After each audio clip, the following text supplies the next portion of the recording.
Now when the Queen of Sheba heard of the fame of Solomon concerning the name of the Lord, she came to test him with riddles. So she came to Jerusalem with a very large caravan, entourage, with camels carrying spices, a great quantity of gold and precious stones. When she came to Solomon, she spoke with him about everything that was on her mind, to discover the extent of his wisdom. Solomon answered all her questions. There was nothing hidden from the king, which he did not explain to her. When the Queen of Sheba had seen all the wisdom of Solomon, and the house, palace which he had built, the food on his table, the seating of his servants, court officials, the attendance of his waiters and their attire, his cupbearers, his stairway, by which he went up to the house, temple of the Lord, she was breathless and awed by the wonder of it all.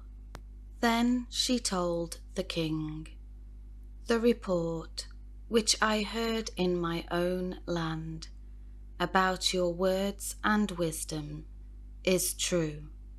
I did not believe the report until I came and saw it with my own eyes. Behold, the half of it was not told to me. You exceed in wisdom and prosperity the report which I heard. How blessed, fortunate, happy are your men, how blessed are these your servants, who stand continually before you, hearing your wisdom.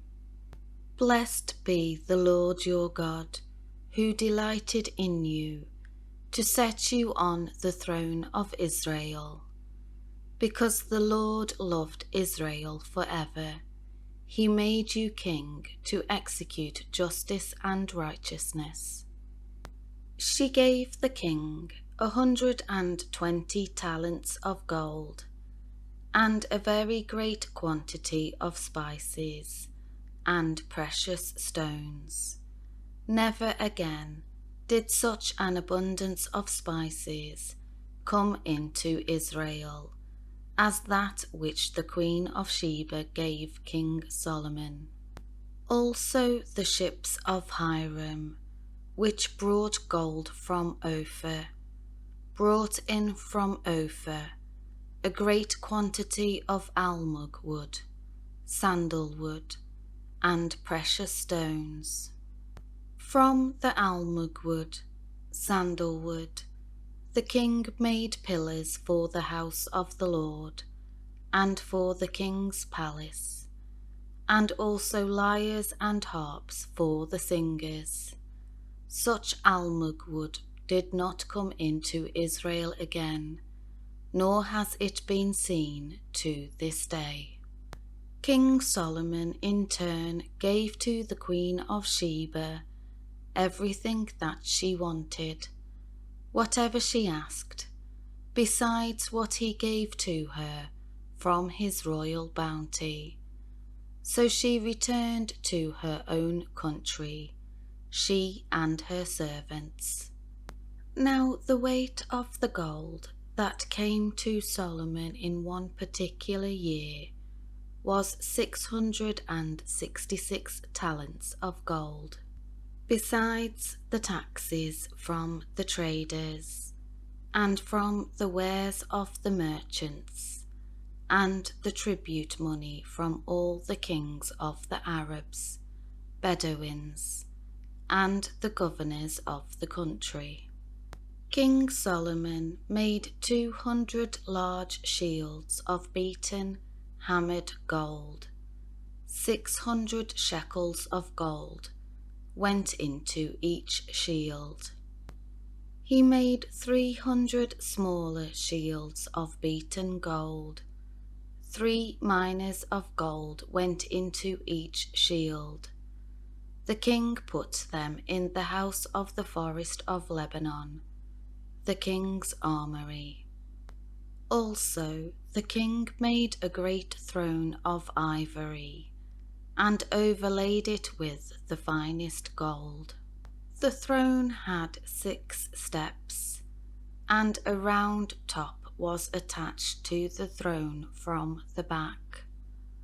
On either side of the seat were arm rests, and 2 lions stood beside the arm rests. 12 lions stood there, one on either end of each of the 6 steps. There was nothing like it made for any other kingdom.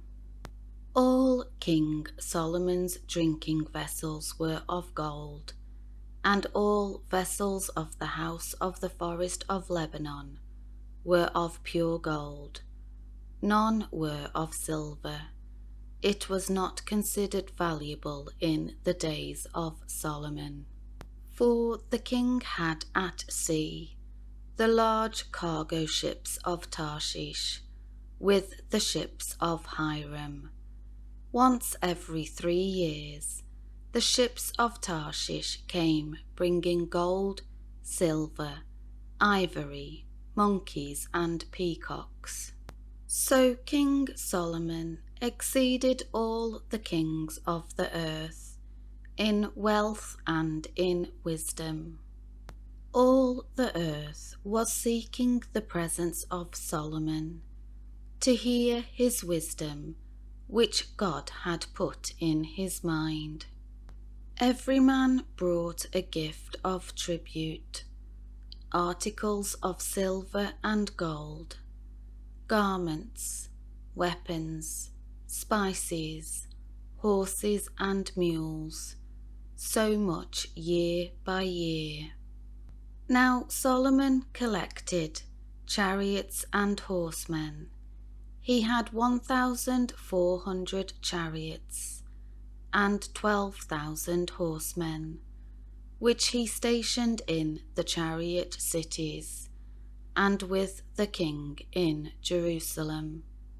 The king made silver as common in Jerusalem as stones, and cedars as plentiful as the sycamore trees that are in the lowland. Solomon's horses were imported from Egypt and from Quay, and the king's merchants acquired them from Quay for a price. A chariot could be imported from Egypt for 600 shekels of silver, and a horse for 150, and in the same way they exported them by the king's merchants to all the kings of the Hittites and to the kings of Aram, Syria.